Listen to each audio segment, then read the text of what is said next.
You're now tuned into STWF TV, the Parlay Perspective. The Parlay Perspective.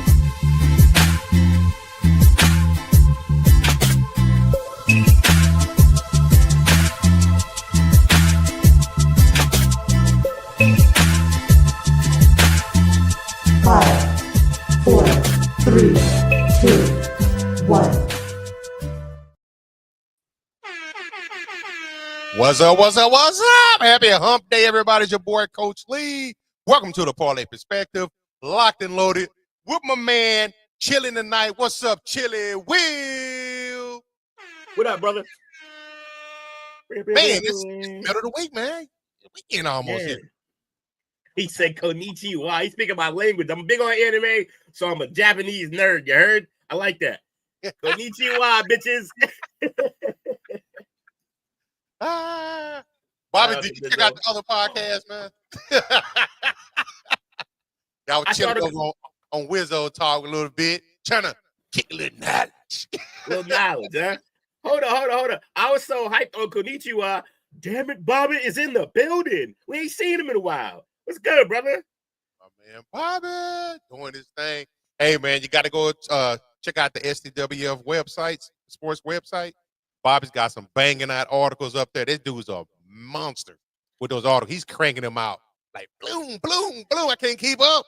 Mind you, in between running a chicken place, chicken up, he's doing it up. Yeah. Bobby, when did you And being sleep, a man Bobby? of God. Cooking, literally and figuratively. That boy, man. So, man, it seemed like see if the summer went real fast, man. And we I don't like that. Let's soft kick off last week, but we full blown this weekend. High school, college. We ready to go. Duncanville play their first game yet? No, they play next Friday. Okay. Friday Night Lights. Get them on. Next Friday. So when I get back in town next week, I got to go do my normal thing I go do. And I'm going to be up there in them stands. I'm going to be tired, but I'm going to be there. I'm starting to think that play call sheet may need a Duncanville segment. We might need that. Actually, me and Bobby, we're working on something. Little high school something? A high school something. I know how y'all move. I know how y'all move. So the minute you said it, I was like, that's gotta be high school. Them two guys. And, and I'm honored because we've been trying to get Bobby on the camera for a little bit of time. We've been flirting for years, and he ain't biting not once. He been putting us in the friend zone forever. Well, man, let's get into it, man, because guess what? We got the SEC pub after this tonight. Oh, I forgot about that other responsibility I have today. Holy Well, I'll be semi-prepared, like always. Let's get away from him. Get to it, man. So, Will, your boy, I'm going to have to defer to you as much as possible because we're talking a little bit of UFC. I ain't going to even lie. I watch it. I get a little squeamish. Yeah, like some of them legs break and you be like, oh, I can't do this anymore. So, this weekend, they was in Shanghai, and they had a big UFC shindig. So, a couple of things that we saw this past weekend, he had a bounce back victory from Walker. He got a crucial second round TKO, and then he halted a 3-fight winless streak, getting himself back in the win column. Is this much needed? Johnny Walker.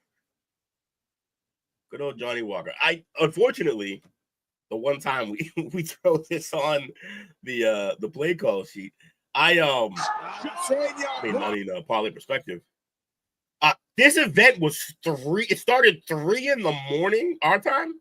I didn't see none of this. I lied. I actually saw the first. Now I saw the first 2. Adam Silver has traded LeBron to the world. God, no, not that part. I've been asking about my guy, man. What's up? Yeah. Where Brandon been at? There he is.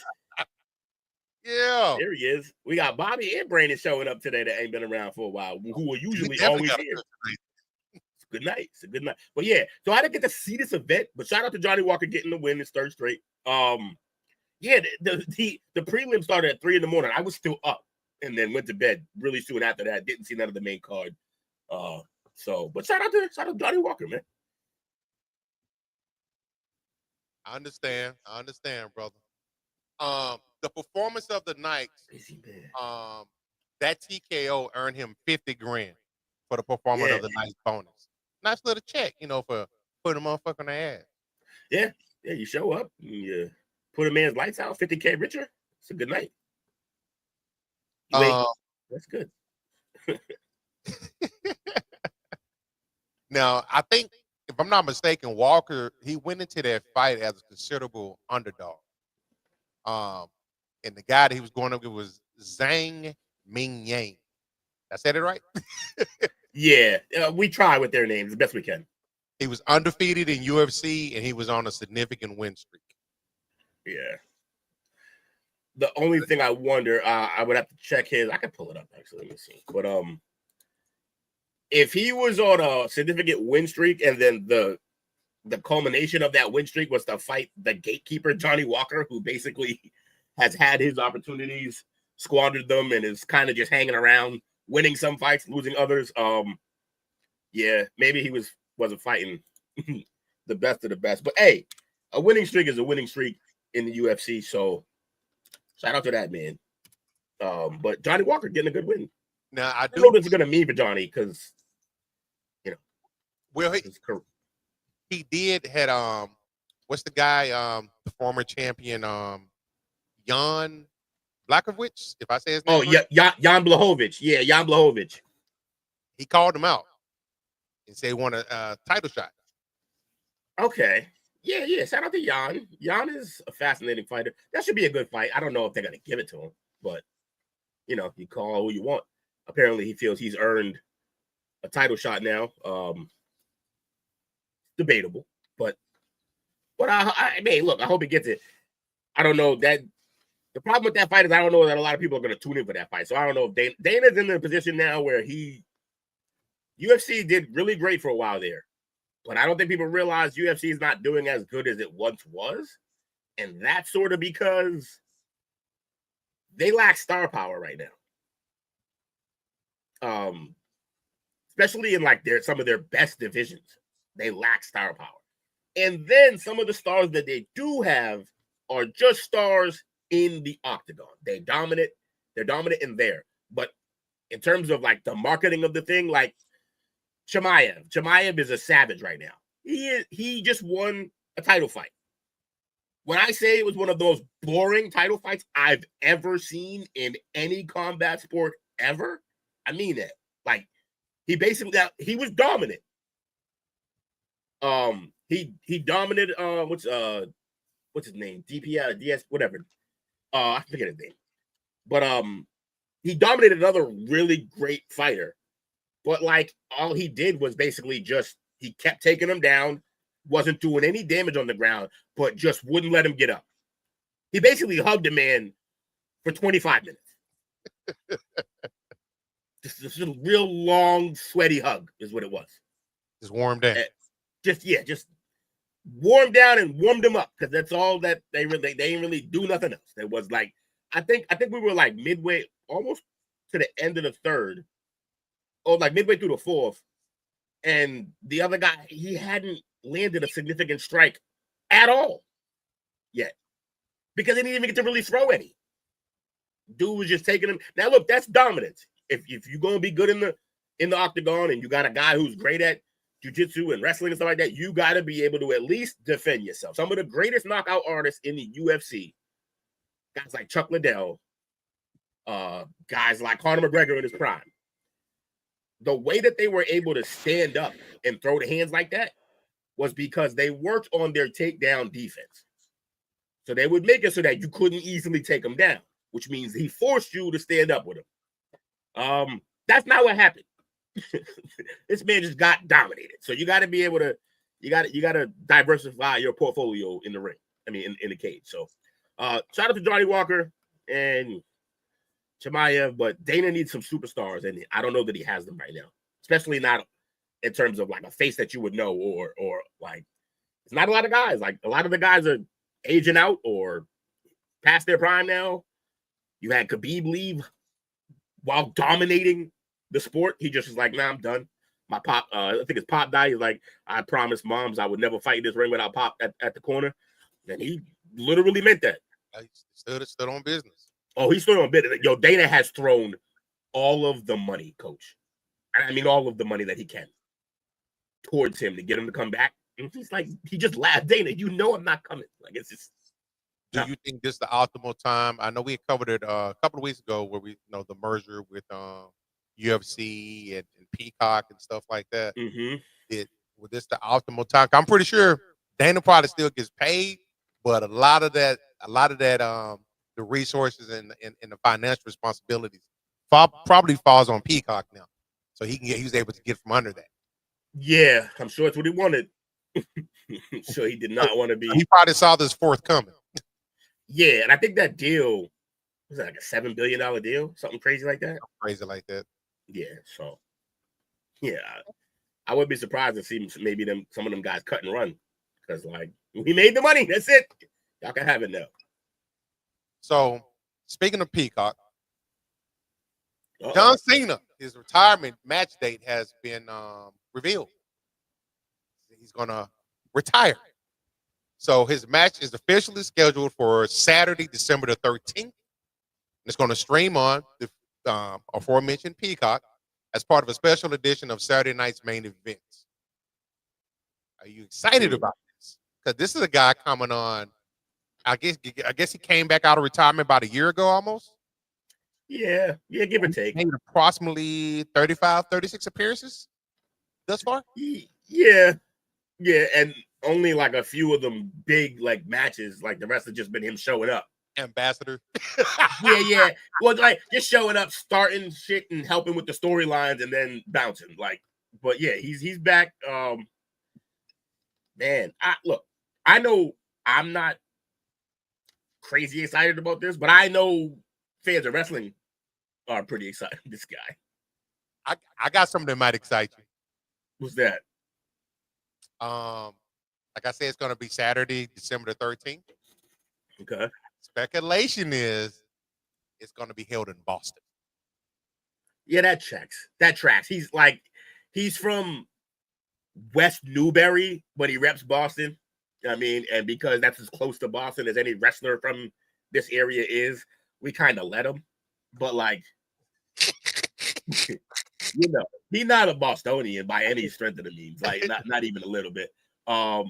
But if it's in Boston, it'll be a lit event for sure. Because it's gonna bring the stars out. It's gonna bring a bunch of people, especially with an event where a guy this iconic is retiring. Just for storyline purposes, they're gonna mix it up. They're gonna bring people back who we also thought were retired and probably still are, but they're gonna come back for this event. Yeah, this will be.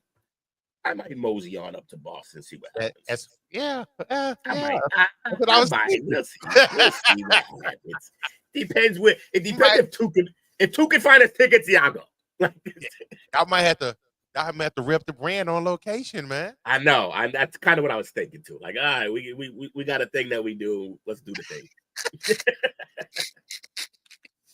That's what's up, bro. Okay, hey, yeah, we'll find a way to make it happen.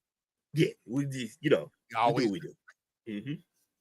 All right. So, Took missed this. I feel bad. He said he'd be on a little bit. We'll give him a quick rundown. Actually, we're gonna go. Just so y'all know, stick around because the real wrestling guy is gonna be here, and when he's here, we're gonna revisit that. Let him. We'll get his thoughts on it. Let him drop a 5 or 10 on that. So, I thought this story was pretty interesting. There's a man named after Babe Ruth. Oh, this is phenomenal. That's been criming, man. Just going on these heights. It's a Tennessee man. Yeah. And his real name is George Herman Ruth. Yeah. Let's get it. He faces 91 charges, including fraud and aggravated identity theft. He going away forever. Like he's just there's a class action lawsuit against him because he's been using other retired professional baseball players to do fraudulent claims and stuff like that. So in this particular indictment, that just came out. I think the last week, if I'm not mistaken. It alleges that the aforementioned the new Ruth, as I want to call him, The new Ruth is crazy. he attempted to obtain over $550,000 through a scheme that he started back in January 23 up until July 25. He ran this bit in this decade? That's crazy. This is a crazy scheme. And in 2023, I swore for sure you were gonna like run down like the rundown on this and tell me that he started this in like 2000. Like man said At the end of keeping paper trails. Yeah, like I figured that was something that they'd have to like over years catch him. He just got he see, the problem is he flew too close to the sun. He flew too close to the sun. If you spread this out over the span of what I was thinking it was from 2000 to 25 years, a couple of years, he could have made bank and hid from everyone. No one would have known the wiser. But he ran it up to the tune of 91 different joints since 2023. Yeah, you're gonna get caught, bro. What you doing? Like, stupid. So it says that in the fraudulent claims who were submitted, the various lawsuit settlements, including those related to contact lens pricing. So to carry out the scheme, he used post office boxes in several Tennessee cities and a sham business, El Mundo Marketing LLC, to launder the money. So it mentions that he used the names of players from defunct teams like the Philadelphia Athletics and the St. Louis Browns. Do you understand he had a shell company? Do you understand he had a shell company for this? I feel like with this level of commitment, there was something, a different lane he could have went into. I mean, he's a habitual line stepper, as Charlie Murphy says. I love it. Prior convictions for Social Security fraud from a scheme back in 2020, and he was on probation from October 23 till July 25. So he just said, "F it." He just went for it. He just full send. He just is like, we all in. Like, so that's crazy. He faces up to 20 years in prison with a mandatory 2-year sentence and a fine of $250,000. His trial is set for January 27th of 2026. He's wild. Also, this is dope right here. Shout out to Mizzo. Shout out to Kimmy. I mean, shout out to everybody. I mean, y'all crushing it, Mizzo. Go do that film study, man. We in there. Appreciate the babe. This is crazy. Oh man. Yeah, well, that's fun though. I had something else to say, but then you started reading off what was happening. It blew my mind. And so now, once you read that date, anything I had to say, I forgot all of that. So we could just like the nerve. It's like the balls on this guy. That's crazy. Like 2 years ago, he went 91 times in 2 years. So he probably didn't have sex 91 times in 2 years, let alone like if we're being honest. Nah. I don't think he was clapping cheeks, man. Well, especially not running a shell company in a huge heist. He don't got time. Like, he got time. Had too much going on. So, oh boy, I want to apologize to you and two. Never.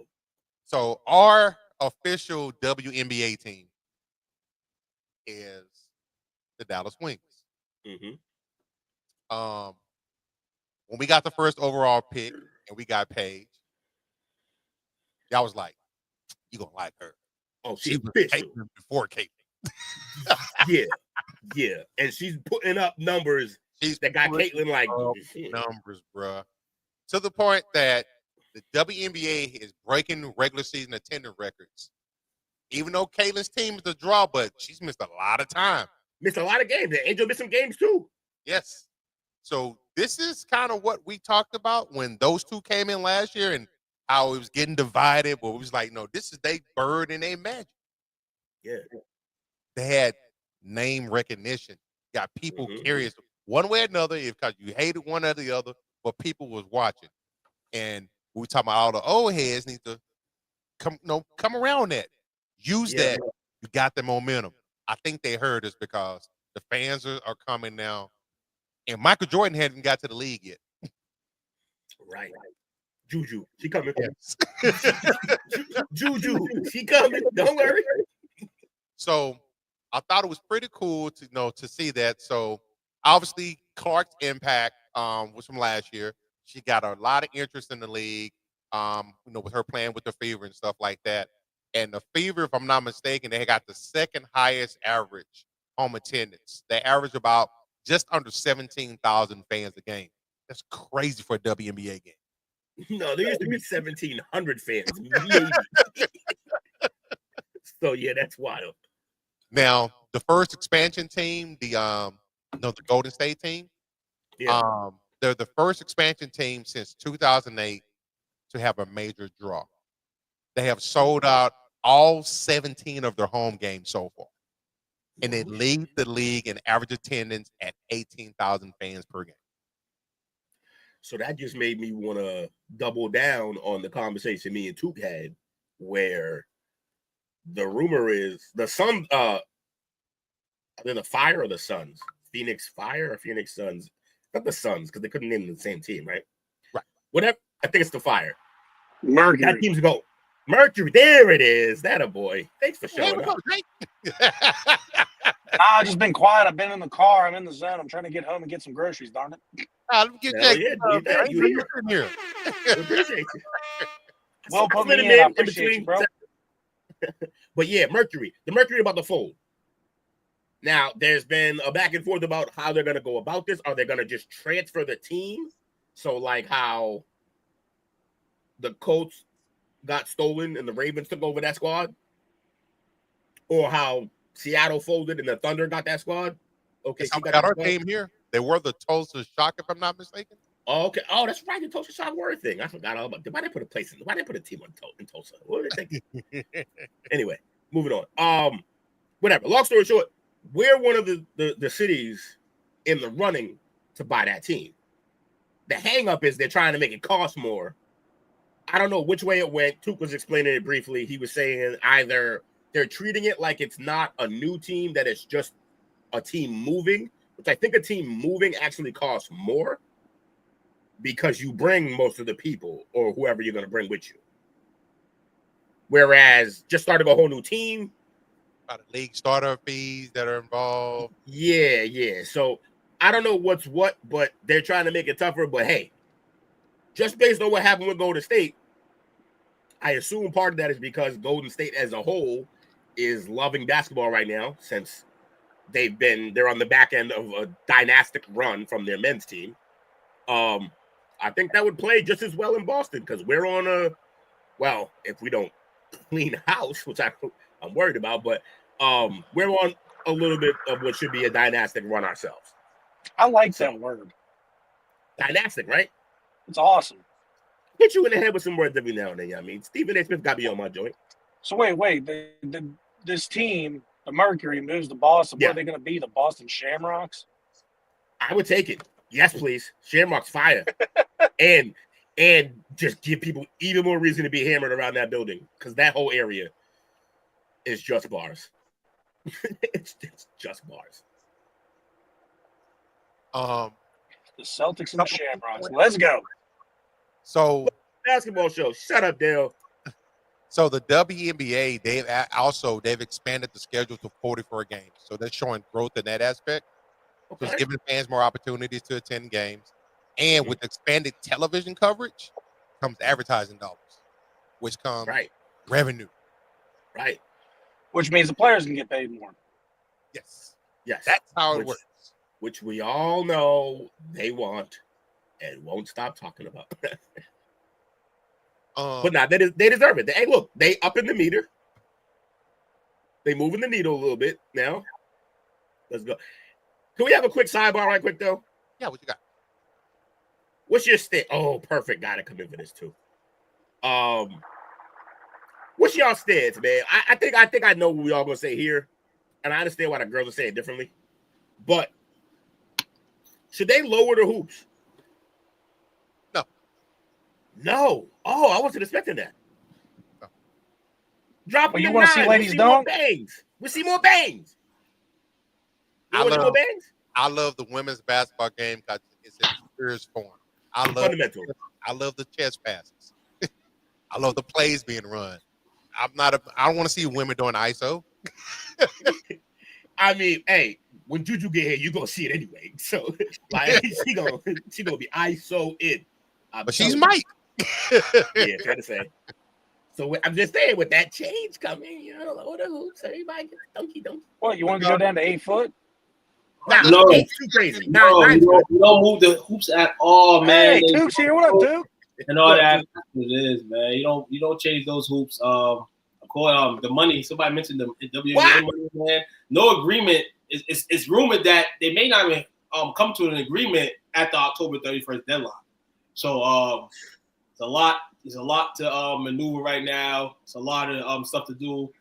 I actually seen a post recently from a former WNBA player going against the WNBA players and being paid and all that, and complaining and crying about, you know what I'm saying, the back-to-backs and being a professional, basically. She's basically stating that y'all should be playing. Y'all love the game. Why do you play back-to-backs? Because that's what we do. We love the game. You know, in the sense of, like, you know, they're doing a little bit of complaining here, but we said it on the show. I have, at least numerous of times, that you got to keep fighting until you get what's right, but that doesn't mean just, like, dog shit on everything that's, you know, going in your way right now as professional. You're able to play the game that millions aren't able to play. And you got to be humble. You see this creep, Dale? He loves chest passes, too. Yeah, that's Dale. Dale. He's sitting in his room right now with his stool and his black socks. Of course he is. Dale likes watching the WNBA games for the chest. With nacho cheese. Passes. Yes, despite clocks missing time. Yes, despite her time missed for the season, 21% from the 2024 season average. Yes, because they, at the end of the day, there's good product there. Now, if you want to say there wasn't good product there in the 90s when they were coming up and all that, then do so. But keep knocking. And I'm hoping that this new wave of talent proves everybody wrong, because with that coming in, what we got now, it's crazy. Playoff situations right now. You got playoff seasons on the line tonight.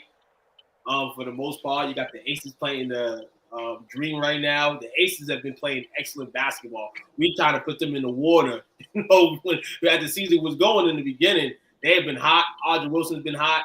Teams shown their veteranship over the course of the second half of the WNBA season. They are good. Fair.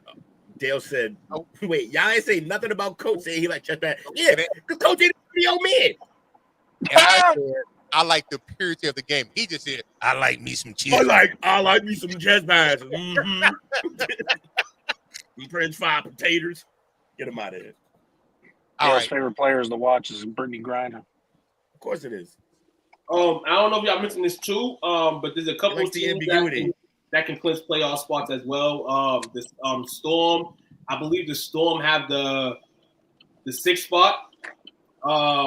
They're safe for now. They definitely they have 6 games remaining on their schedule. They have a 95% chance right now to make the dance. The Indiana Fever are, I believe, in 8th. The Valkyrie holds that 7th spot, which is the last playoff spot. The Indiana Fever have an 88% chance to make it in. Sorry. The Fever have jumped over the Valkyrie. So the Fever are 7 right now. Valkyrie are 8 right now with a 76% chance to make the playoffs. And then the Sparks, 39% chance, but they're probably the only other team that can make it right now. The other ones. Yeah. They better get that Fever into the playoffs if they know it's good for them. About 6 games remaining. Yeah, the way it's looking for me right now, conspiracy moment with T. Caitlin's going to be coming back, hopefully sooner rather than later. You know, they can still kind of like jog it right now because they're in the spot that they want. They got to continue to play hard or else they won't be there. But if they do get there, Caitlin's going to become Superman for some reason. I feel like the market and everything is going to go all the way up. And it may be and we mentioned this too in the beginning of the WNBA season. If they get to a position where they're there, Eastern Conference Finals, semifinals, the refs got to start turning it the other way. Maybe. You know what I'm saying? So I call it every foul. She about to get the Jordan calls real quick. the two marketable ladies in the game right now, Audrey Wilson and Caitlin Clark. To me, match them up. That we could get a fever ace final. I mean, but the ill thing about the WNBA is it's mixed right now in terms of the conference playoffs, not conference. They just go top 7. Oh, it just top seed. They just seed them out. Oh, yeah. I like that. So they seed them out. So, that's pretty dope as well. Until the expansion really hits, then maybe they'll go Eastern, Western. But this format right now, as it stands, it's not bad. Yeah, they're gonna need to get into like 16 to 18 teams, and then they can do like a 6 on one side, 6 on the other type deal. That's my yap on WNBA, man. What's up, fellas, man? How y'all doing? What's good, brother? We missed you. Yeah, man. This hey, well, you doing good in the kid department. Stay that way. Be an uncle. He said be a full-time uncle. Don't have job. Yes. Right. Speak for yourself. I didn't miss his ass. I'm just kidding. I missed you too. How you doing? He just got taller. See, he spruced up his kitchen a little bit more too. That's a nice looking kitchen still. Looking fancy back there. Yeah, and I bought all this stuff this weekend with my paycheck. Yeah. That's where you been. I get it. You gotta play that piano for us. Get a little fire going to that.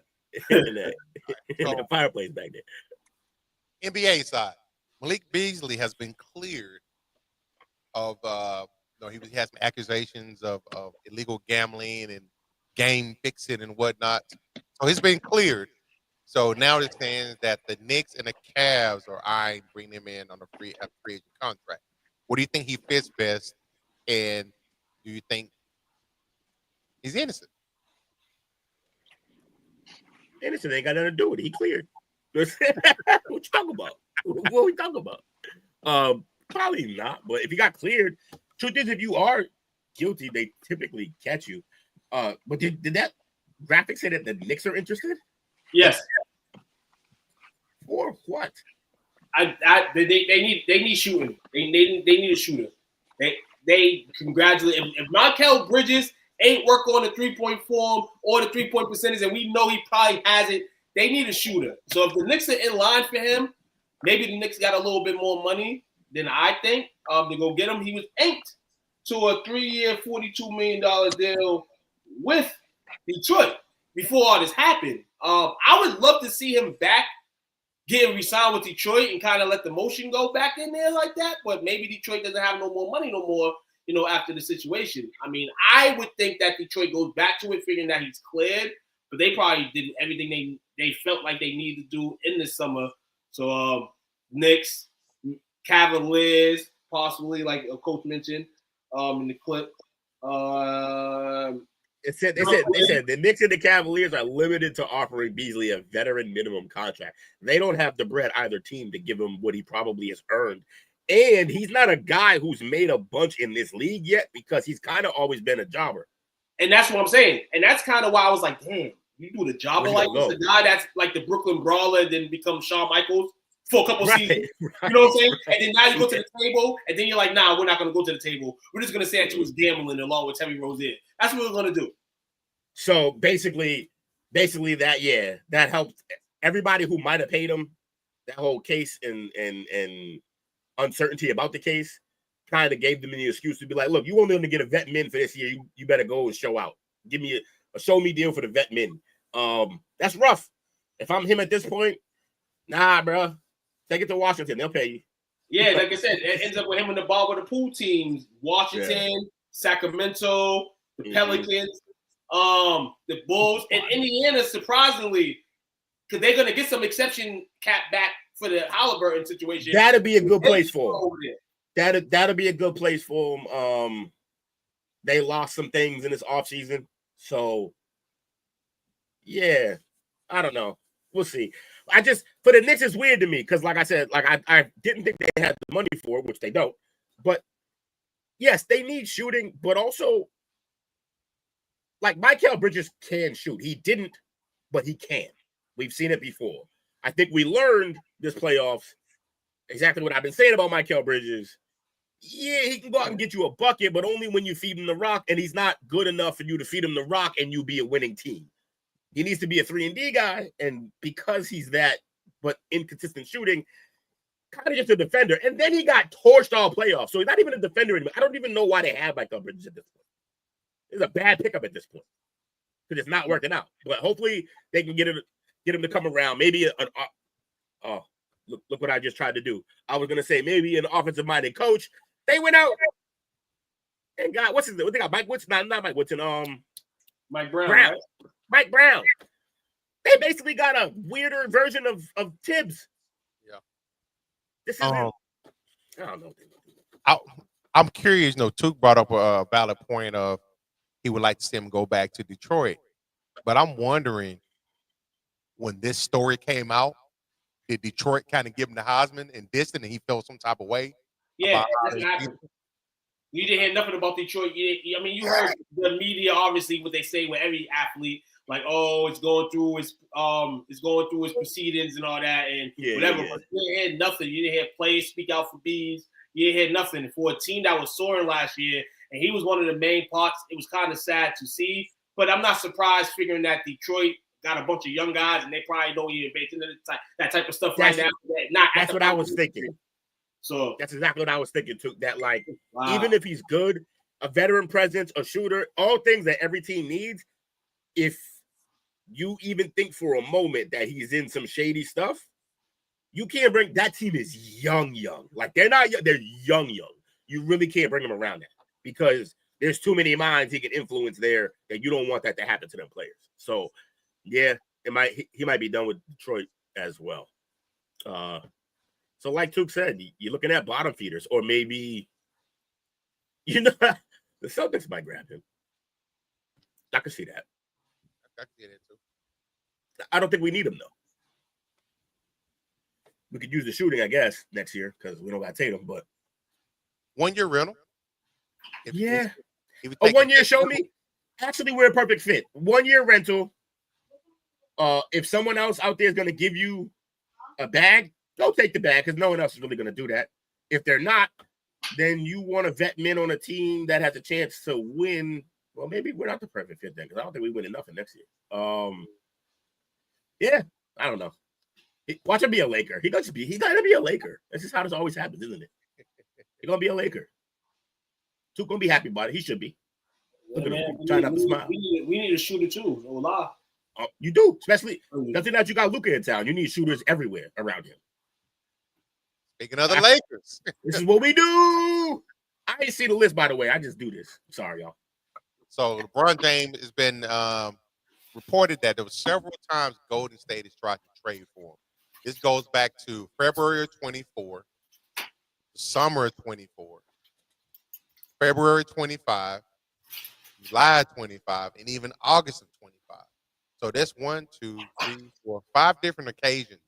Some type of report of Golden State has kind of kicked the tires about his availability. 2, I love it. With this being your favorite team that you cheer for. 1, 2-part question. First one is, would you be okay with King James leaving? 2, what would you expect compensation wise? We know what the comp will be. I wouldn't be opposed to him leaving now because this is your bed. You kind of laid in it. I mean, Luka's signed, and I mean, you're probably against that. But this is the thing with the Warriors that I don't like the compensation that may come from this. Who are they giving up for LeBron? And that's probably been the case the last couple seasons with the Warriors. Who are they giving up for him, and what do the Lakers want for him? And if he goes to a team with Steph Curry, then everything that the Warriors give the Lakers is essentially nothing until after they leave. But we're already in a situation right now where even if LeBron, after this 1 year, leaves, we're basically in that spot. So the package would be as follows. It would most likely be Moody and Kuminga and every other pick from now until whenever Lakers say stop in terms of how many picks they gonna give them. But if the Lakers just want to, play with the NBA, I guess, because, the Lakers are a big part of the NBA, hey, let it happen. Let these two play together. It seems like everybody wants it to happen. I would love this, by the way. I don't seem like this is something that people are like, oh my God, well, he went to go join him. I think they're in a situation where they're both older guys. And it doesn't really matter who wants to go play with who eventually. But I got a twist here. I got a twist. Why twist? If it was the other way around and the Warriors wanted to give talks with Steph Curry. Nobody would want that happening. Nobody wants that. The Lakers can give up some things. You think the Lakers have more to offer them? Yeah. For Curry than the Warriors have to offer the Lakers for LeBron. Who? Yeah. Reeves? Austin Reeves. That's your big sells. Austin Reeves. That's the best player on that board. Then probably Dalton because he's young. And then what else, Took? You got shoot. Hold on. Warriors love shooters. You give 2 shooters. You give 2 dogs. Nah, He's trolling. I know. I get it. You got guys that made the package. Like I said, the picks don't really make sense to me on both of these teams because these teams maybe not the Warriors, but we see them. The Warriors about to fall off. The Warriors after Curry leaves are gonna have a rough time for the first couple years after that. Maybe 5 to 7 years after that because they're not gonna trade him for anything. Most likely, they're gonna let him retire there, which means he's just gonna fade into the distance, into the sunset. And they're not going to have his replacement ready. They had what they thought was his replacement, and Draymond Green knocked them out, and then they traded him to Washington. So, with that being said, also in that deal, because good point, Coach, I forgot about the salary for a second. Draymond would probably have to be in that deal to make the money work. Because I don't know, in terms of their salary cap, first of all, Warriors are always in like the second apron. They're always the highest apron you could be in. That's a problem. And then they don't have anybody. The last piece that they had that was getting paid that much to make this deal was Clay. He's gone. So the only 2 players individually who could probably make that money happen, which you know what that means. Having said that, I'm about to be on the trade machine while we're doing the rest of this podcast.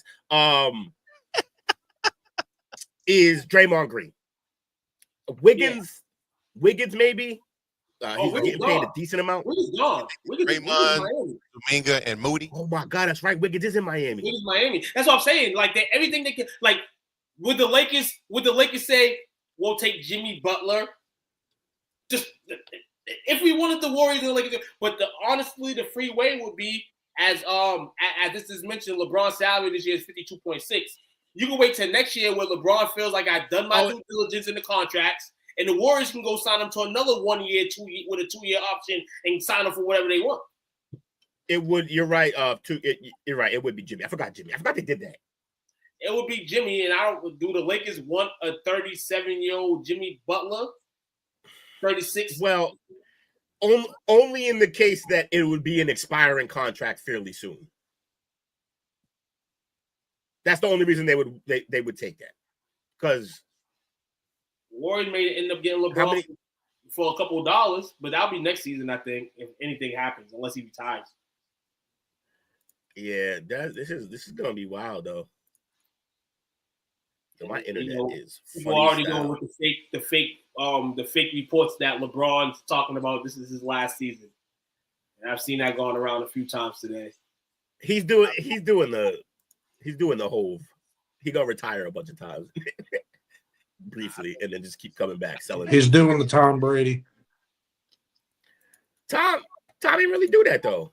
Tom kept playing. Oh, he said he was done, and then he came back one time. Yeah, fair. But I'm talking like the reason why I said, I guess it would be a one-time thing. So yeah, I guess it's the Tom. All right. PJ Washington reported likely to receive a contract extension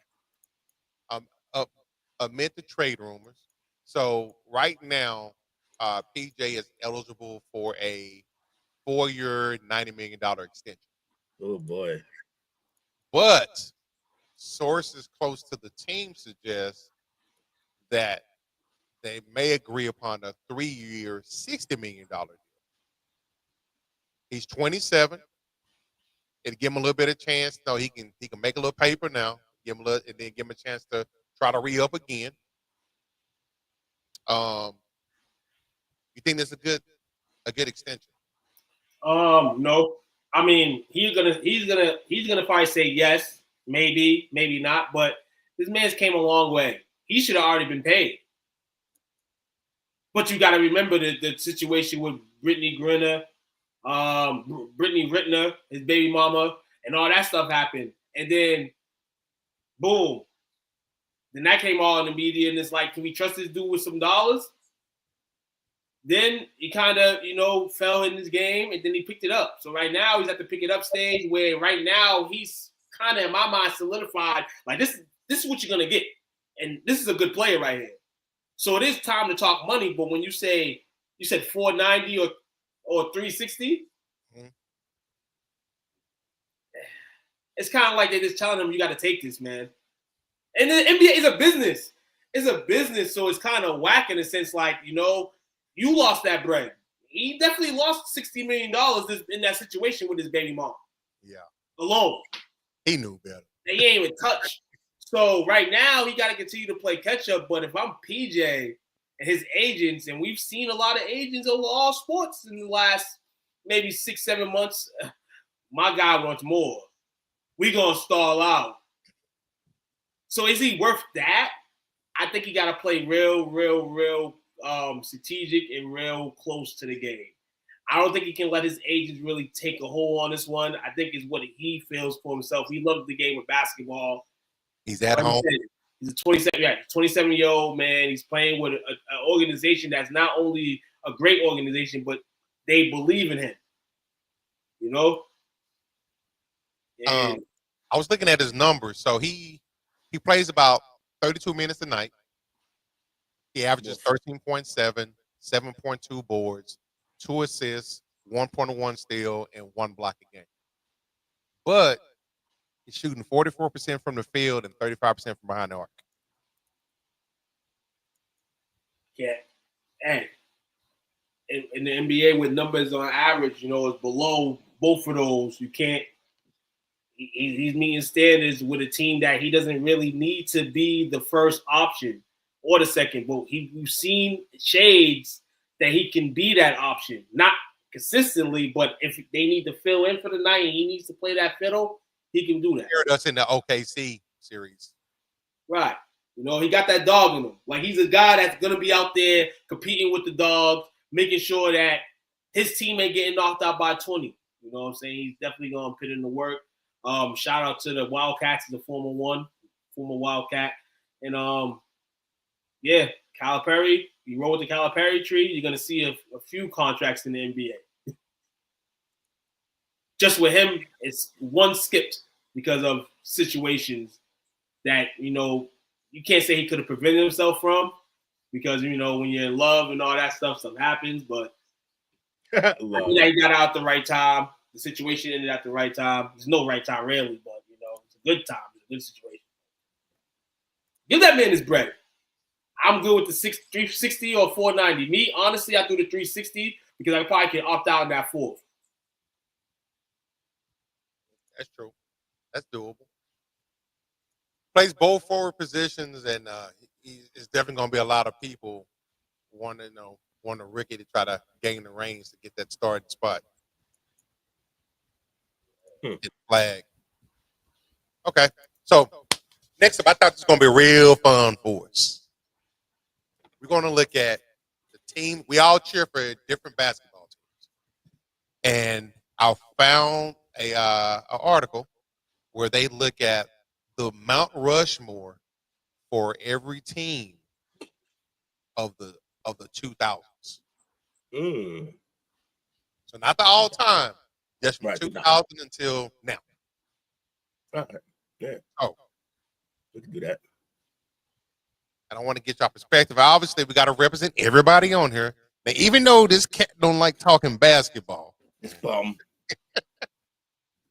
We got the New Orleans Pelicans.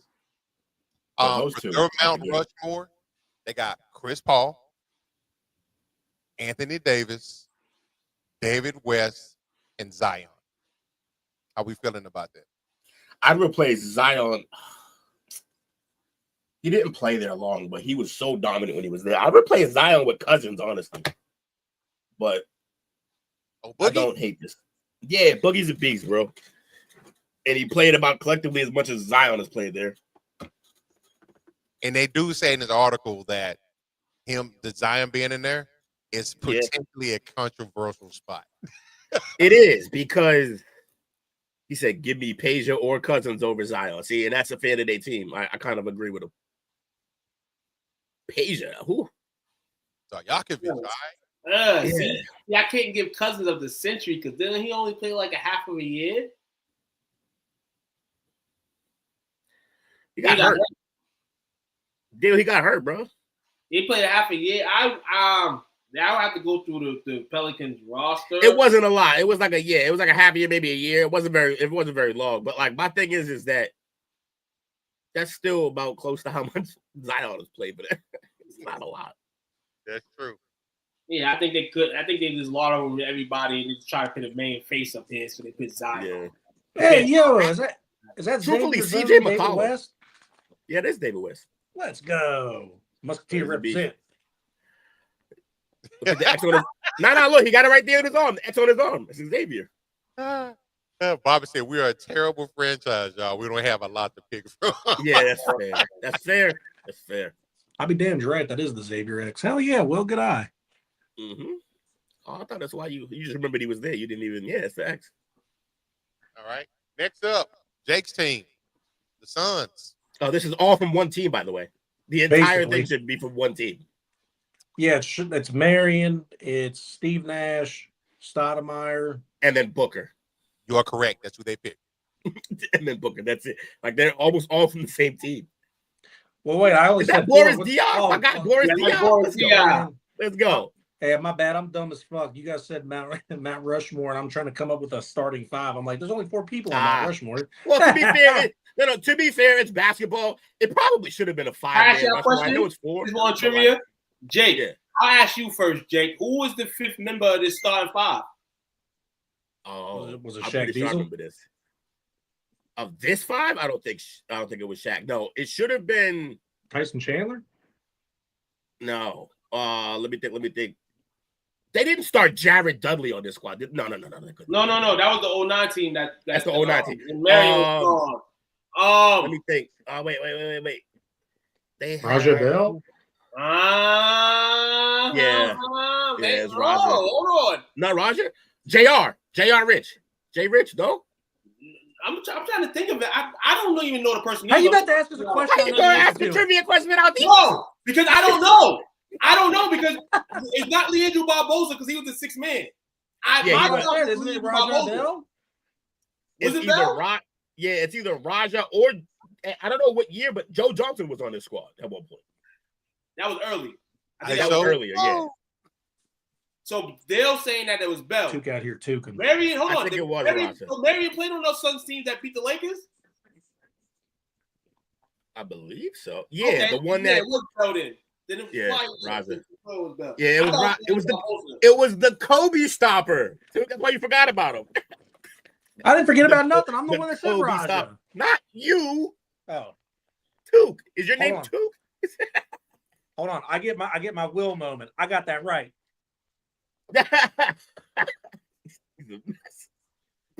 Man only shows his face to mock me. That's funny. That's the villain for you, man. Yeah. Well, see, the only other move Will's got is the Curry shoot and walk away. But I can't. I don't have a chair that swerves over or it does anything. Oh, cool. I do. Yeah, I do the. Yeah. He's paying attention. Hey, where was all this insight during bingo that you lost? You could have. You know what? Got the dub. but you're not right enough to do these celebrations. I'm always right. When you're wrong.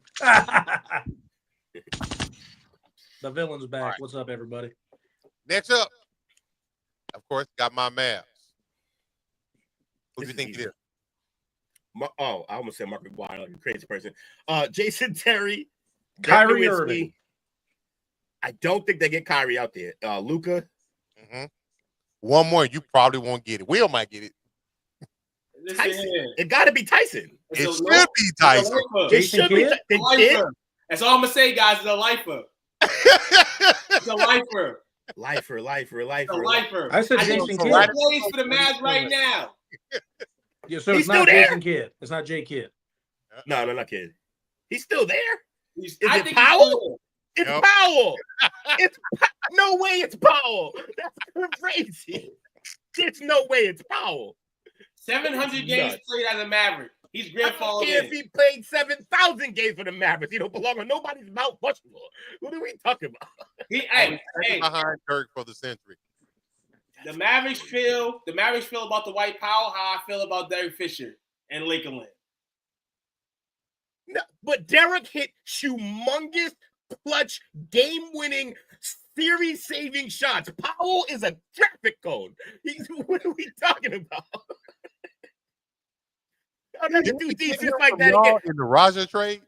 And defense was doing all that while fucking everybody's white. One thing I always spoke about is that when Mark Cuban went, there was a few years we tried to push for a center and free agency and all that. That's one thing they lacked. And despite winning 2 titles in, I guess, this whole century as a whole, you have the lifer as your Mount Rushmore guy. The guy, like you said, Will, he don't do nothing flashy or nothing. He just plays 700 games. I didn't say he don't do nothing flashy. He don't do nothing. It's not. I didn't say flash. I like how you said flashy. No, he don't do nothing. Honestly, if you add up his stat totals, not averages, if you add up his stat totals, I would love to see those stat totals versus just Tyson's little bit of time there stat totals. Just rebounds and blocks and steals. I bet you. Tyson still got more. And he's been there for 17 years, I feel like. Yeah, it's crazy. Oh, yes. Yeah, we know what this is. I agree with this whole list, Coach. You can name it. I agree with this list. There's no debating on this list here. It's Kobe, Shaq. It's got to be Braun. Nope. That's what. Braun's not on it. That's why he's so happy. That's hilarious. Kobe, Shaq, Ori, Fisher, then, I guess. Fisher's on there. Yeah. One more. Not Ori? Oh, Odom. Not Powell. Wow. Give me Odom over Powell, even though Powell's a better player. Odom was there longer. I say this. For the same reason I picked Powell, Well, give me Odom. I say Powell. Ron Artest. This is why I say Powell's a good pick. Yeah. Because we're probably gonna see the Celtics last. And we know who's on their list.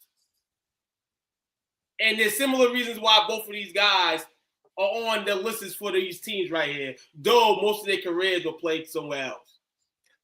You know what I didn't ask? So this is 2000, as in ends 2010. So anything after 2010 don't count, correct? Yeah, that's why the LeBron thing registered after a second. That's why the LeBron thing didn't work. Okay. All right. Well, then I know the Celtics one is already then, so we can do that. Yeah, there. Dad being greedy. He's trying to get some. Yeah, it's Paul Pierce, Kevin Garnett. It's Ray Allen. And Big Baby Davis. And Rondo. Nope. They didn't put Ray Allen. So then Marcus Smart. Oh, no. No, he's later. Ray Allen was later too, technically. They ain't pick Rondo either. If KG is on there, you're welcome. Jake, if KG is on there, then Ray Allen is at the same time. They came at the same time. Time. That's true. So wait, so KG is on this list? Yes. And Ray is not.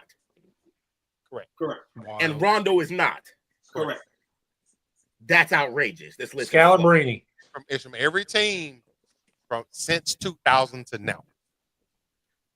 But my point is that KG in the 2000s was only here for what?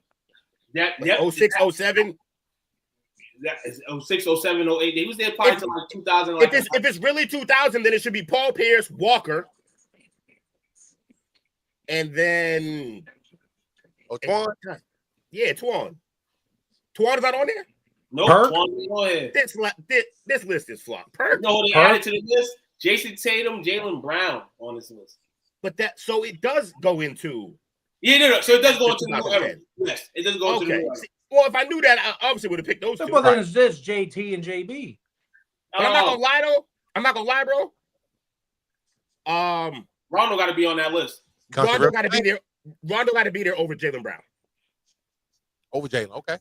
Period. Yeah, I agree with that. Well, yeah, Will, we should have Rondo known gotta that be when you there. said Booker, it worked. And honestly, I did forget about the Booker poll. And honestly, Ray Allen That's over a snub. over Tatum. Like there's no way. Yeah, if you're gonna do it from that era, talk about success and everything. I mean, I get that we've had some success with the next two. I'm picking Jaylen Brown over Tatum. I'm taking Tatum out. I'm picking Rondo. Nah, we're not doing this. We're not doing this too. Not live. I'll call you later. We can do this then. We're doing this live. So one thing that I thought was pretty interesting, there's a couple of guys on here that were on 2 teams. Who do you think they are? KG's got to be LeBron. KG's on there for Minnesota and Boston. LeBron should be on there for 3 teams if we're being honest. He's on there for Cleveland and Miami. Yeah, Cleveland and Miami. And who's the third person? Oh, there's only 3. Chris Paul. Jimmy Butler. Chris Paul. Oh, Look at that pull. Look at that pull. You boy do this. Hold on. Jimmy Butler's not on there? That's a good point. He could be the guy. You know what it is? He didn't stay anywhere long enough. He was he'd be out quick. So Jimmy wasn't good enough to be a top 4 in Minnesota? That's where he got to start, right? No, he got to start at Chicago. No. If you go from 2000, Minnesota would have. He didn't stay long enough. I'd probably give it to Love, Cat, Levine. Love, Cat, KG is still on there because he's already on that. And then it's Love, Cat, KG, and a current guy now. Anthony Edwards? Yeah. Oh, okay. Yeah. See, so it makes sense. Who was it too? Anthony Edwards. Anthony and Edwards, yeah. Yeah, and Chris Paul got it for which 2 teams though? I'm guessing the Clippers. The Clippers and the Pelicans. And no. The Hornets. Sorry. The Hornets. Yeah. They're the same damn thing. They just changed the name. Yeah. Well, I'm curious about kind of. Another name I might have. Oh, Jimmy Butler is. Jimmy Butler's on the Bulls in Miami. Okay. I told you to be with the Bulls. The Bulls was weird though. He didn't. I mean, he played there, but like he wasn't as great then. That's all I'm saying. Carmelo Anthony as well. I missed him. Carmelo's with the Nuggets and the Nuggets and Knicks for sure. Wade only on the 1 team, of course, because he stayed in Miami. They all went to him. They did 1 season in Chicago. Bosh should be on 2 teams, Toronto and Miami. He's not on Miami. He's not on the Miami one from 2000. Miami is Wade, James, Butler, and Bam. That is absurd. He got rings. Sorry, Bam. My man got rings there. 2 of them. It's got to be him over Bam. Love Bam, but it's got to be Bosh over Bam. I agree with that. They were just trying not to get caught and putting whole teams like Big 3 or Big 4 in it, like from 1 team. They were trying not to get caught in that, but sometimes you got to deal with it. Who Oklahoma City did. They did Durant, Harden, Westbrook, Shy, and Nick Collison. Nick Collison is the Powell of that team. So if we have a Powell, then you got to have a Nick. But you're right. That's crazy because I would have put Ibaka first. I would have put Harden first. Yep. Like, yeah, it's rough over there. That's crazy. Nick Collison was the originator of the Thunder. I think when the Thunder first got the expansion team, I think Nick Collins was I think Nick their first draftees. I think Nick actually was one of the ones who wore a Supersonics jersey. Like he still, I think he was there that early. Exactly. He had a Supersonic on, so he OG with it. Wait. So Miami. Let's circle back to Miami since we're doing these career life. No Haslam. That's true. That's crazy. He's the enemy of Mount Rushmore. So yeah, Coach, who's the 4th for Golden State then? Because we know it's got to be Clay, Steph, and Draymond, right? 2 teams that I missed too. Iguodala. Iggy. That makes sense. That's good. That's a good one. I'm fine with that one. Perfect sense. Not just because he played really well there. He also won a Finals MVP there. Like he won a Finals MVP for sure. Yeah, he was cooking. So yeah, shout out to Iggy being the 4th one there. I was going to ask about. Now let's go for a team that no one really cares about, that we didn't really know, that we probably wouldn't be able to guess for, except for the guys that know basketball, which is not me. What's the Mount Rushmore for the Sacramento Kings? The 2000s. It's De'Aaron Fox. It's probably Weber, That whole Peja, team that was together. Weber, Peja, Bibby, and then I would add Fox in, but they might not. Bibby's on it. You got 3 of them. Vladdy's on there. Vlad. Okay, that's what we're doing. The Kings, the benefit of the doubt. The Kings only remember that team. They don't remember nobody else. I'm not gonna lie. If you talk to a Kings fan, it's like the last 2 decades did not happen. Like like decade and a half. Like they just. I'm not mad with the one. Bibby was what team? Don't give us the answers, coach. But what team are you looking at right now that made you do this? Toronto. Is Bosch not on it? He's not. What is happening? That is crazy. Hey, so then it's got to be Lowry. There's no Pascal. Kawhi's on there. Pascal Siakam is not. No. Okay, we're done with this list. Can we just move on to the next segment? Is it just the guys off the championship team? No. It's Pascal will be there. Team. So it's Kyle Lowry. It's going to be Vince and T-Mac, isn't it? Kawhi Leonard, Kyle Lowry, DeMar DeRozan, and Vince Carter. Oh, no, you know what? I forgot about DeMar, and I knew Vince. Yeah, that makes sense.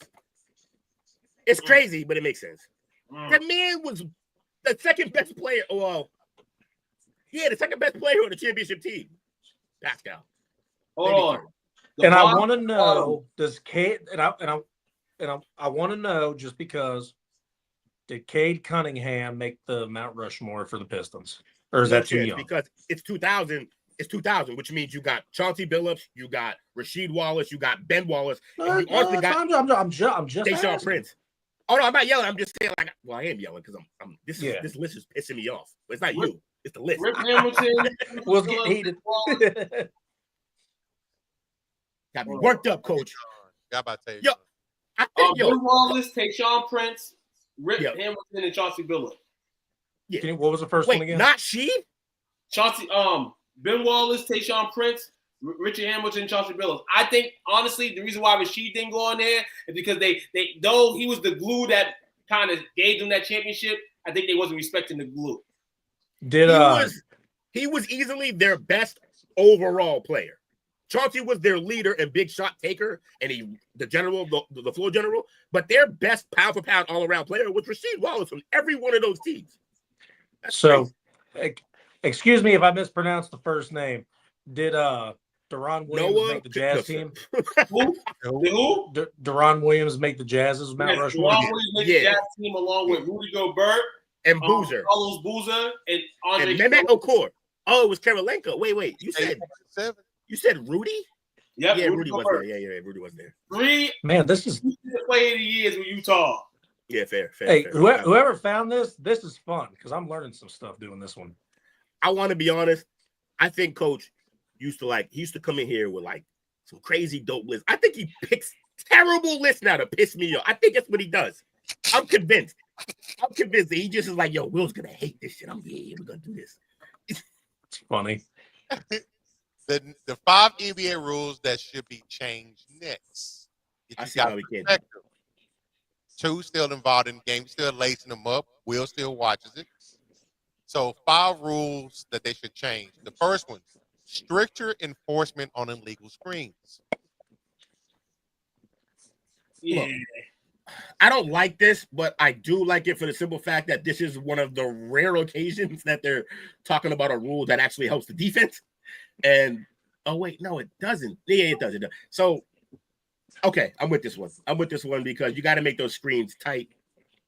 Some of them, like, for example, the favorite play that came out of the era that we were just talking about was called the Gortat screen. I don't know if you know what a Gortat screen is, but he basically sets a light screen just to give his point guard a step, immediately releases from the screen, and then sets another kind of one in the paint. But both of those screens, the way they take place, you're not set in the screen. So you're actually breaking the rule because you're slipping the screen early that you're setting, which means you're moving. And if you're moving during the screen, it's literally moving screen. That's what it's called. So yeah, I don't mind if they work on that, because that Gortat screen, while I love it for some of my favorite players, because a lot of my favorite players are speedy point guards who eat off of that screen. Yeah, I would say change that. I'm with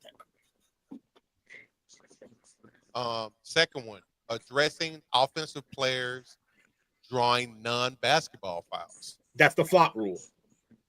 So that's to get Harden and Marcus Smart up out of here with all that nonsense. They cracked down on it 1 year. The first year they said they were going to crack down on it. They cracked down on it, and Harden suddenly looked pedestrian. Funny how that works. Oh, Braun too. Stop flopping. Third one. SGA. The Hacker Shack strategy. Nah, no need to change that because it's not really a thing that happens. It came back up in this playoffs for the first time in a while, but that's not a thing that goes on a regular basis. Mostly because those players are dead in the league. Where are your big men who have no touch and can't shoot any free throws at all anymore that are starting and playing big roles? Not a lot of them. Yeah. Fourth one, introducing a coach's challenge system. Introducing. Something similar to the NFL. I'm sorry. Jake's a child. It's okay. He said introducing. It was funny as fuck. Leave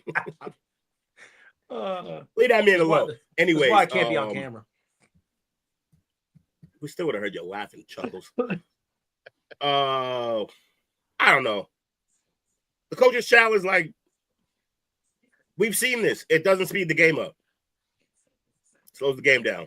And basketball is one of the worst to slow down. I think, honestly, it shouldn't be called the coach's challenge, honestly. It should be called the player's challenge because before any coach calls it, the players are like, already signaling it. So, I think honestly, I don't think that's a rule that, the players are always going to wait for it and be, the refs, the coach's eye. But I think it should solemnly come from the coach. I think there should be a time limit on how long. Like, for instance, like in the NFL, once that ball gets hiked, you can't challenge it. So you have that time frame. So I feel like the NBA can find a process for that. Maybe like 5-10 seconds after the call's made. Boom. By the time you get that ball in bounds, you can't challenge it. You can't go to commercial break and then challenge the play, review, all that stuff. You can't do that. That's what I feel. And hand checking. Allow hand checking. I love that. Bring the hand checking back. Bring the hand checking back. Bring it back. Because I need to see more emphasis on defense in the game. So I need the hand check back to help it a little. I'm with that. And number 5, adjusting the defensive 3-second rule. To do what? You got to be more specific. So with the evolution of the game towards more perimeter focused offenses, some argue that reevaluating this rule would allow for more diverse defensive strategies. Removing it entirely or modifying its application should shift the balance between the offense and the defense. They just trying to get Wemby dunked on more. Yeah, that rule for me, because like people abuse. This is why that rule is in there because people abuse it. You know what I'm saying? People abuse the sitting in the paint. But like you said, it's a different game that where everybody's shooting. It's like, somebody don't want to sit there and go guard somebody shooting. They want to sit in the paint. So, yeah, this is a double-edged sword right here. Me. If you do go without it, what difference are you're going to see different stuff, but what type of different stuff are you going to see? And if you keep it, you're going to see different stuff regardless because they call it once a game. Referee call it once a game, maybe twice a game. Maybe during a span of 12 NBA games a night, they probably call it twice.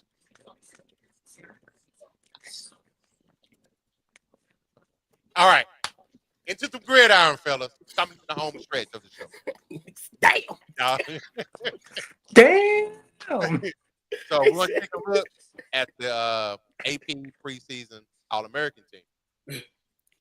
Right off the bat, Penn State and Texas lead in first-team selections. On offense, you got Cade Klubnik from Clemson. Love it. You got 2 running backs, Jeremiah Love from Notre Dame, Nicholas Singleton from Penn State. And then obviously the tackle, you got Fano from Utah, Proctor from Alabama, Lone from Penn State. Reed Adams from A&M, and then the center is Slaughter from Florida. Got a guy on there, Will. Let's go. Your tight ends, Stowers from Vandy. Your wide receivers, not surprised. Jeremiah Smith from Ohio State. Ryan Williams from Alabama. And Jordan Tyson from Arizona State. Is that Arizona the guy that State, was hurt in the playoff game last year? Yeah.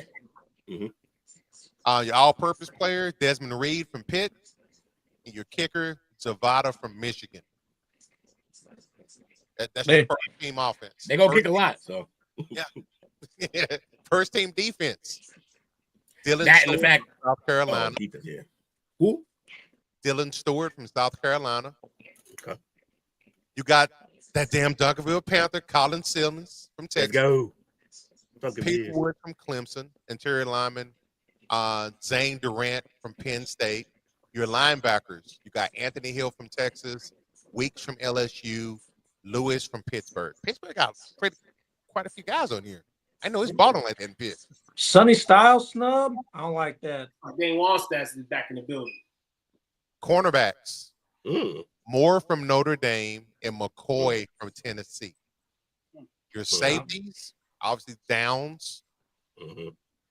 And then Thieneman with Downs from Ohio State and Thieneman from Oregon. And then it just says defensive back. I guess it's a nickelback. Question mark? And then Thornton is the punter from Georgia. That's your first team, Thorn. Who was that? No, the one before that for the defensive back. What was that? Michael Taffy from Texas. The guy that came back that we were all surprised he came back. Right. But you were really happy about it. Oh, absolutely. Shake that laughing, Taffy. So that laughing, Taffy. This guy right here. With the bubble gum or with the jiggle stick. Second team, Dale's infatuation. Nussmeier is the quarterback. Big Nussy. Running backs, Mekhi Hughes from Oregon, Isaac Brown from Louisville. Then your tackles are McGowan from Miami, Miller from Clemson. Your guards are Green from Missouri, Rutledge from Georgia Tech. The center is Brailsford from Alabama. Your tight ends, Claire from Ohio State. Your wide receivers, the three are Antonio Williams from Clemson, Elijah Surratt from Indiana, and Cam Coleman from Auburn. All-purpose player, Katron Allen from Penn State. And your kicker is Woodring from Georgia. And then to sum it up, your second team defense, you got TJ Parker from Clemson at the edge.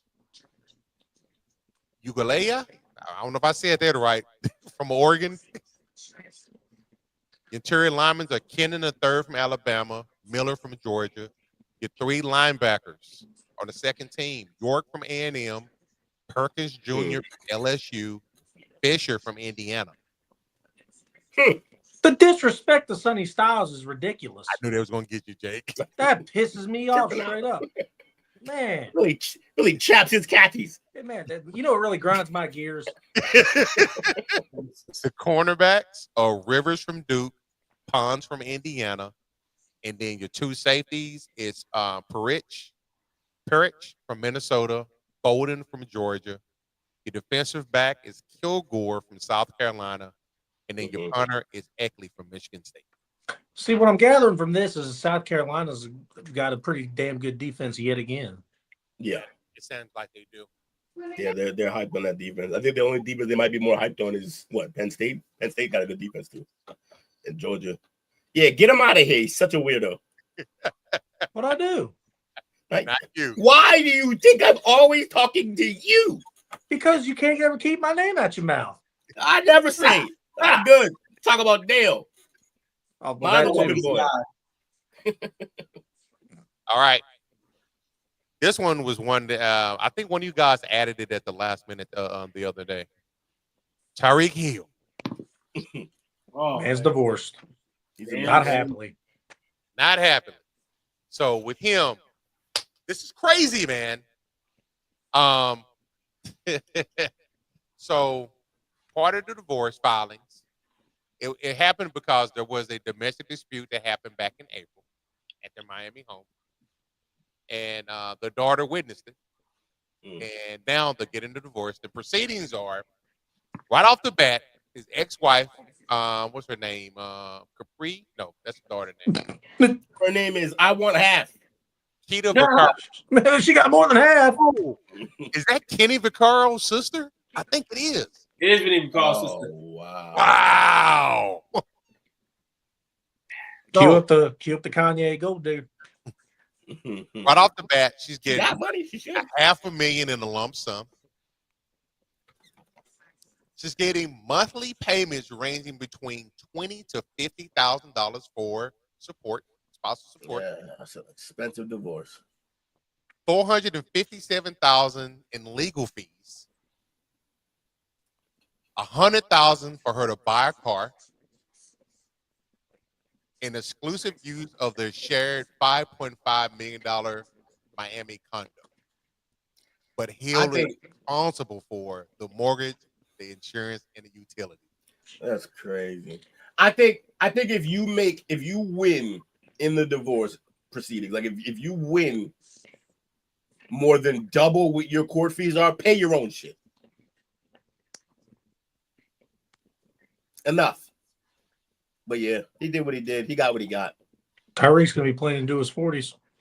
He gonna need to. He got all the kids too. Oh yeah, that's right. He one of them with a Legion. That's right. He's gonna have to be going back like T.O. did. Not as bad as Camardi. For this. Not as bad as Rivers or Travis Henry. So the part that's really crazy, after all this, we thought this was crazy, right? They're back together. They're not back together. She, if I'm not mistaken, she had also, if she was requested but denied, access to his bank account and debit card. Oh hell no. She crazy. See, you know what they did though? That's what they do. They throw a bunch of at the wall and see what sticks. They tried to get more and it wasn't working. That's just slid down. Stars and land on the moon. Land on the moon. 100%. 100%. Crazy. I didn't realize just now who his ex-wife was. Yeah, that's crazy.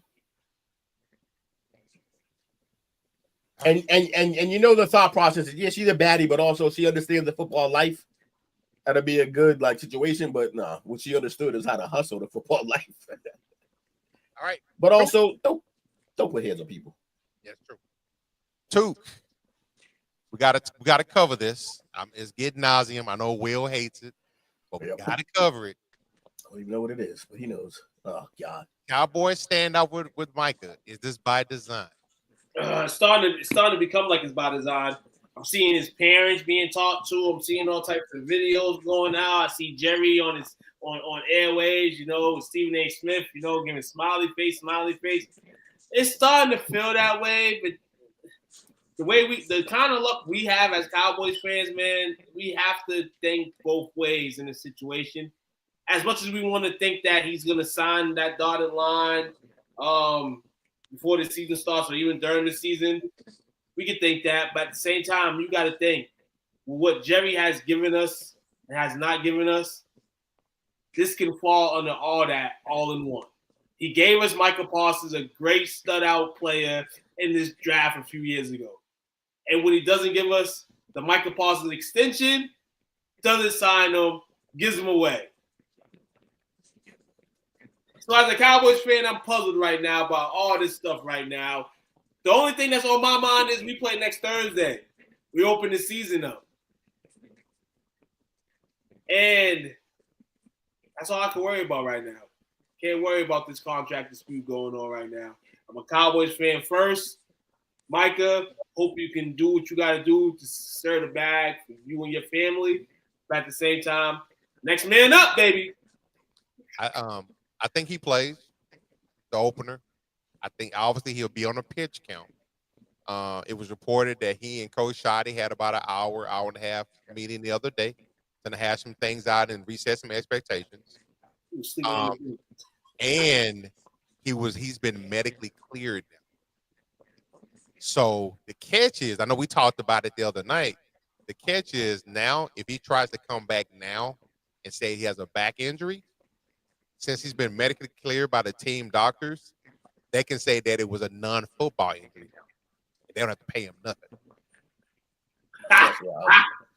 So did Micah mess himself up? I think he did.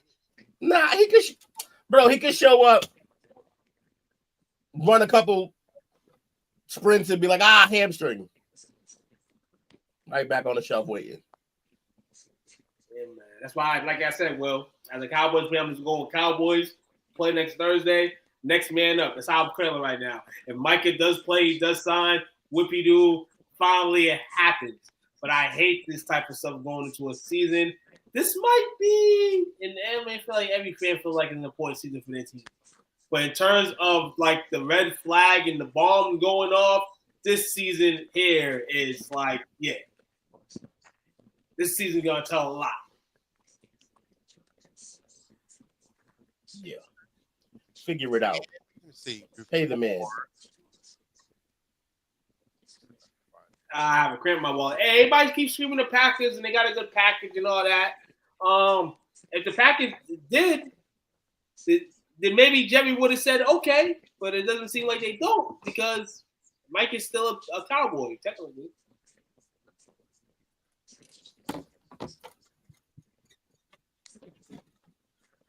Pay that man. Stop playing games. Pay. All right. That's your franchise player. Come on now. So right here we got. I don't have any graphics for it, but I will next time. Yeah, buddy. I have a little jingle for you, but we're gonna call this next segment. Jake, take it away.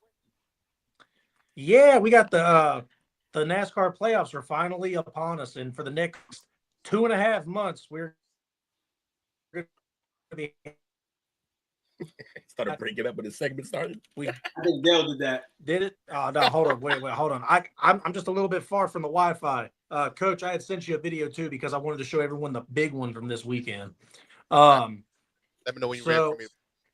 I got you. So this weekend we had the final race of the regular season at Daytona. And before this graphic came out, because this is the playoff standing results going into next week at Darlington. Everybody that's won a race makes the playoffs. There were two guys at the bottom that had not won a race yet, who is Tyler Reddick and Alex Bowman. They both just needed good finishes. They just needed to finish, and they did not need a new winner, or else one of the two were going to be kicked out. In the first stage, Tyler Reddick spun out, and he went a couple laps down, needed to fix his car. Coach, go ahead and set up the next video. This wreck, considered the Daytona big one, because there's always one big one at every super speedway, knocked Bowman completely out of the race. In turn, advancing Tyler Reddick because he could not lose to anybody. All he had to do was finish the race. With Alex Bowman being wrecked out, go ahead, too. I said, wow, that's crazy. So basically, he was all set to lose, and then due to that guy, you know what I'm saying, getting flamed out and him finishing the race, just finishing. You know, this is the difference maker, man. And all playoff seasons, man, come to these type of moments, not crashes, you know. So basically what happened in this is that Kyle Larson got very aggressive from behind, turned Bubba Wallace into the race leader. So I hate you. Got right here, so you can see he got turned right here into Logano, and that wrecked Kyle Busch. They both kind of met in the middle, and that caused the big one. This also knocked Alex Bowman out of the race, but he had enough points ahead to where as long as there was no new winner of this race, he was going to advance on to the playoffs. It came down to Cole Custer, Daniel Suarez, and Justin Haley, and Ryan Blaney came out of nowhere basically at the end of the race, passed them all up, and got his second win of the season at Daytona, thus putting Alex Bowman into the playoffs. Which, Coach, when you can go ahead and throw that picture back up. Hey, man, my man Bubba got screwed. He really did. You can see him in second, and as soon as that crash, like kind of like everybody started clearing away, you just see his name on that whole list. Right. So right here, it says unofficial, but this has been released that this is the actual official thing. So why they were numbered like this and where they were ranked before, as you guys have seen the winning and losing brackets, because I know I've shown Will before. These points are considered playoff points instead of regular season points. Every time you win a stage or you win a race, or this year, which is brand new, when you have the fastest lap at the track, you get a playoff point. So you want points anyway, because the higher the points that you have you get to stay up higher in the standings. But as soon as you get a win that's over, you want to just start collecting playoff points so you can be at the Kyle Larson level all the way to the Ryan Blaney level, because you're the safest from anything. You could have one bad finish and still not be detrimental. Right now, Josh Berry, Tyler Reddick, Austin Dillon, Alex Bowman sit at the bottom. Bowman may have won a few stages, which is why he has the lowest, but never got a win. Tyler Reddick also was at the top of the points standings the entire time, which is why he's so high. He's in the higher level of the lowest spot. So basically how the NASCAR playoffs work is that you have these 16 drivers. You have 10 weeks in the playoff series. So you have 3 races in the championship game. If you win in any of these playoff series, you're automatically into the next round. So you start the round of 16, you win that, you go to the round of 12. You want to be above that red line to continue. And every time you win a race, you obviously get more playoff points and stage wins. You just want to stay at the top and make it to the championship 4. And then once you get to the championship 4, whoever finishes the highest number, it doesn't even have to be the race winner.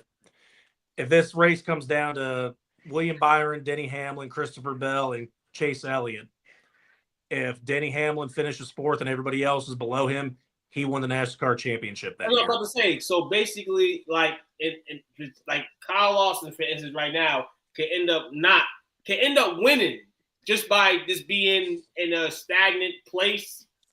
Though he don't have to win races, but if he finishes like 3rd or 4th every time, he can win. Yes, but he's got to. As long as Brian doesn't win either. Yeah, most of these guys in here are going to win at least 2 or 3 races from these next 10 weeks because they're just that good. And they're Shane Van Gisbergen had 4 wins this year. Denny Hamlin had 4 wins this year. Who else? Not William Byron. Christopher Bell had 3 wins this year. So more guys are going to win more races. But when it comes to the championship 4 in the round of 8, one guy's going to make it in on points because there's only 3 races. So somebody in this final 4, in the 8, are going to win and get in. Maybe win another one and get in. That means 2 guys are going to try to get in by points. That's why points are so important going into these races. You get points for the wins, stage wins, because there's 3 stages in every race, and then you get points for having the fastest lap. You want to stack these points because when it comes down to knowing the championship, there's one position that gets in by points. The more points you have, the better the chance you have to get into the championship. Let's go, Shane Van Gisbergen. Good night. He is a road course legend, so we're going to see how well he does because this is his first time in the playoffs this year. And again, my whole thing with wanting to do this saving and keeping this going is not to lose viewers at the end of the show. It's because I want. It's because I want. That's why we're going to start doing it in the middle of the show. I want more people to get into the sport of NASCAR. I understand you just go left, like Will says to me all the time. But there's a lot more that goes into it. And like me and Coach have talked in the past before, pit stops are insane. Watching how fast these guys can, change all the tires, make corrections that they need to make, put gas in the car in under 12 seconds. So my whole point of this is to make fans, not people just think this is for a bunch of drunk rednecks. But how will you do that when it clearly is? I don't know. I'll make it interesting somehow. Nah, that's dope. That's dope. Why don't they have a track where they just go the opposite way, turn right? Before we do a shout out tonight, remember we got our NCAA pick'ems out there. I don't know how many slots are left, but it's free to join. Doesn't cost anything. Come in and see how really well you do know your ball.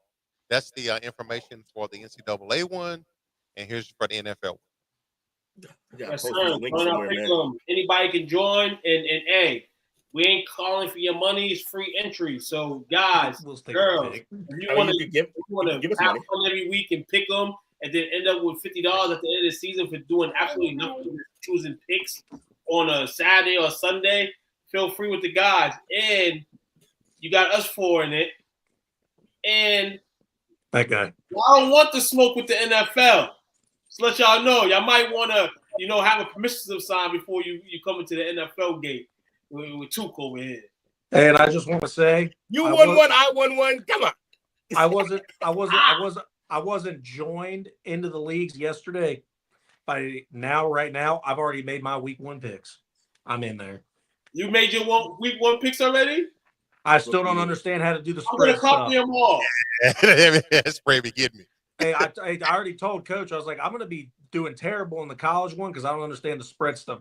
Look, Tukes tried to hold on, no, Tukes, wait. Tukes tried to explain it to me twice, and I still don't get it.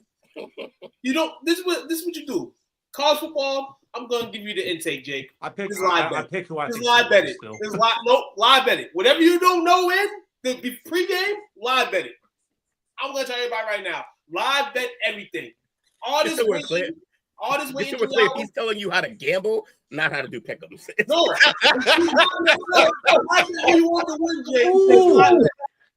The spreads get kind of crazy because the college spreads are wild. Like you're gonna get some week 1 spreads with 58, like 47 and a half. Like what?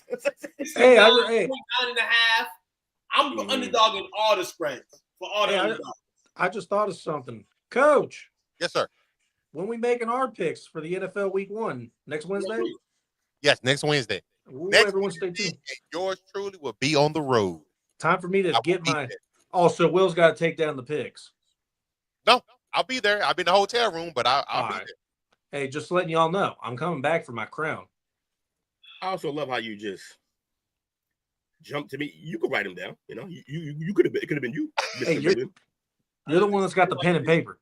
I don't see a pen nor paper anywhere near me. Actually, I'll ship it to you. Will be made by the children. That will be my week 1 pick. You know, who y'all got for shout out, fellas? Probably gonna beat us. Yeah. Shout out. Shout out to y'all. Shout out to y'all for holding it down, man. Shout out to everybody tuning in tonight. 100. Dale, we're gonna say it. Jesus, so needy. The STC Club is next. Tune in. Double work by the crew here. We gotta get Dale, on a 30-minute frame before his wifey don't lock the doors tonight. So we got I'ma leave the door open. Shout out to Coach for putting together the NASCAR stuff for me. I really appreciate that. I'm very passionate about the racing game and everything, and I'm hoping everybody gets into it and they like it, or you guys at least pay attention. Check out one race this year at least. I know Will's watched a couple with me this year. Check out one. It's fun. It's good stuff. Just wait till like stage 3 when it's the last couple laps. That's when it gets entertaining, really. That's the bet. Like the barrier of entry. That's how you get in. If you're just not a fan but you're curious, find out when the race is. Tune in for that third stage, and then it's madness. It honestly is madness. You're gonna see wrecks. You're gonna see mistakes. You're gonna see people going nuts about things that you don't understand. But eventually, you'll understand. Hey, I watched a guy last week. They were just stopping for gas. They were in the pit for literally 2 seconds. The guy ran up, missed the connection, and then Brad Keselowski drove off and took the gas can with him, with the guy. And with the guy, yeah. The guy usually goes with it. He flew. And every now and then a guy will come in too hot, clear out his whole team. It's kind of fun. Yep. So, I just, again, big thank you, Coach, because I know you're going to be a big hand in making sure that this runs good every week. I appreciate it, really. Jake, your passion for the sport does 2 things. 1, it's going to draw people in. They're going to want to watch because of your passion. And 2, it just gives me something else to make fun of you for. I love it. That's just mean. Okay. But it's honest. Look, hey, this was the debut of this segment. I even had my friend here with me. Bush, you brought Bush through. Yes, man, ain't nothing wrong with little Bush. Right, babe? Bush it, wolf. Okay, Whitedale. Moving forward. No, she's drinking red, white, and berry. She's cool. Shout out to you folks. Shout out to Jake in his first. I don't know if is it really his first? It's his first official segment. This is the second time we've ever talked NASCAR on here. It was literally within a month. It'd be last year exactly. We talked about Tyler. We talked about NASCAR. We talked about Tyler. But like little words here and there. This is like a segment dedicated to it. This is.